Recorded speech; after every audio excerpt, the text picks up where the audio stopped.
Standard form. I'm going to promise you this right now.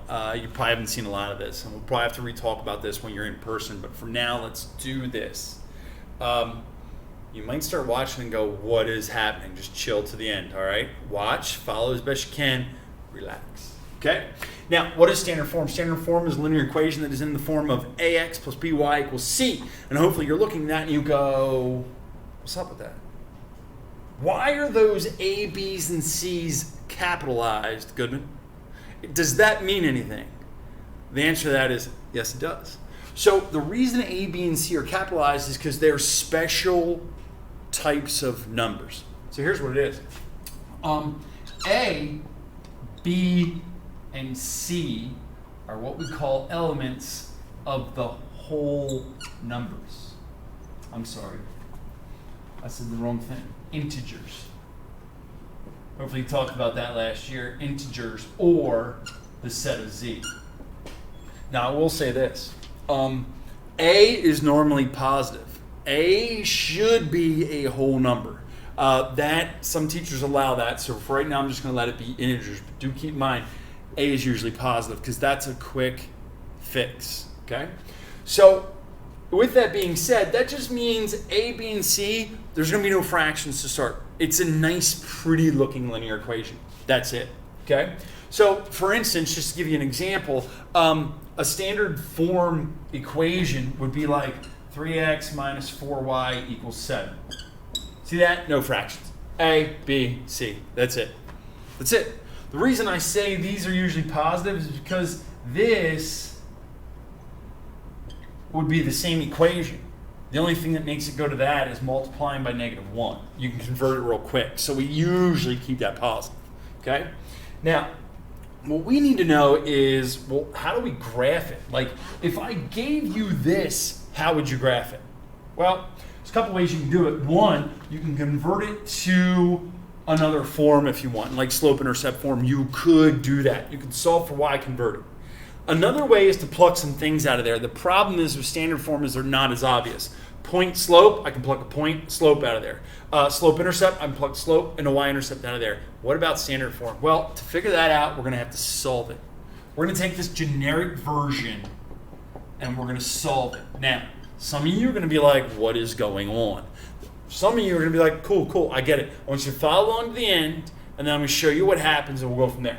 So what I'm going to do is I'm going to put this into this form by just solving the sucker for y.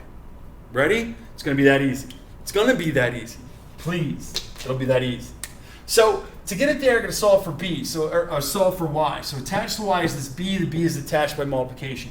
Also attached to it is this ax term, which is attached by addition. Order of operations backwards when we're solving and using our inverse operation says get rid of the addition first. So I'm going to get rid of that by subtracting ax from both sides, subtracting ax. So this is where some people don't like it because we're subtracting ax, not like a 3x. So I've got by equals, now over here I've got c minus ax, but I recognize I wanted the x first in slope-intercept form. So instead of writing that as c minus ax, I'm going to write that as negative, or the opposite of ax plus c. If you're not sure what that is, c minus ax, if you apply the definition of subtraction, then of course your transitive property of addition, well, guess what? You can move that stuff around. More of that later if you need. So now I have by equals the opposite of ax plus c. So to solve this for y, I got to get rid of that b. That b is attached by multiplication. I'm going to divide by b, which means I'm dividing this whole thing by b, and wow, that just got ugly. B's cancel out over here. That's pretty easy. Now over here, because I'm still eyeballing and have that end game of I want y equals mx plus b form, I want slope-intercept form. Well, I'm going to split this out and make that. The opposite of ax over b can be written as the opposite of a over b times x. Same thing. This is negative a, or the opposite of a times x divided by b. I can write that in any order I want. I'm going to get the same thing. Then I just write this as plus c over b. Cool, right? Yeah, a lot of you are like, what's going on? Here's the reason I did this. I wanted to show you this because when I'm dealing with standard form, anytime I have ax plus by equals c, the slope is equal to the opposite of a over b. I can find that slope that way. right off the bat. Okay? Now, we also can look over here and go, hey, look, my y-intercept is, my b value, my y-intercept is c over b. I can figure out that way. Yeah, you can. Let me show you an easier way to do that, though. Okay? So, let's go back, standard form, and let's say, okay, we know that when I have an equation in ax plus by equals c form, I know the slope is the opposite of a over b. That's your only takeaway right now. So if all that stuff I did right now was like, or just before was confusing, this is your takeaway. Slope is the opposite of a over b, period. Now, here's the nice thing about this guy. This guy is very easy to pluck either the y-intercept or the x-intercept out. Now, you haven't done a lot of work with x-intercepts, but listen, it's real simple. You know, y-intercept is where it crosses the y-axis, right? What's an x-intercept? Where it crosses the x-axis. So, here's what I want you to know. If I'm looking at a coordinate plane and I have a line that crosses that y-axis, or I have another line that crosses down here, or if I have a line that crosses like this, right there's 3 y-intercepts. What do all of those y-intercepts have in common? Yes, they're on the y-axis. Think about the coordinates. What do all those coordinates have in common? Did you get it? All those coordinates have an x value of 0. All of them. They're on the y-axis. So anywhere I go to a point on the y-axis, I don't go anywhere left to right. My x value is 0. We're going to use that to our advantage. Okay? If I wanted to find the y-intercept, I could just say, well, if x is 0 and I solve for y, I would have it. It's that simple. So if you do that and solve for y, you would get c over b, which is what we had earlier. Rewind the video if you want. That's what we had earlier. But here's the beautiful part. You can also find the x-intercept. Well, look, I have this guy crosses right here. That's his x-intercept. And if all these lines cross, if I extended this far enough, and they all crossed here, here'd be my other x-intercepts. What do all x-intercepts have in common? Yes, they cross the x-axis. Think about the coordinates. What do they all have in common? Hopefully some of you said the y value is 0. So if I plug in a y value 0 and solve that for x, I get c over a. That's my x coordinate. It's that simple, okay? So let's do this. I know, you're probably like, what? Some of you might be with me.